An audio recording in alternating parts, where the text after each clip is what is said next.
meil on plaanis teha siis sellist asja, et ilu läbi aegade. Alustame siis 1920. ja lõpetame siis 2010. aastaga. Ja vastava ajastu siis soengud, nii-öelda meigid ja riided on siis. Kõik on olemas. Sellega, et me julgeme.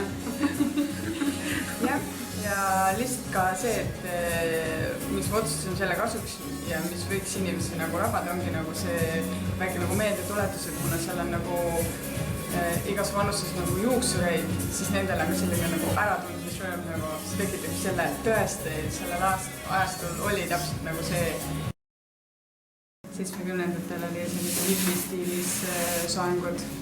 Ja siis afro. Jah.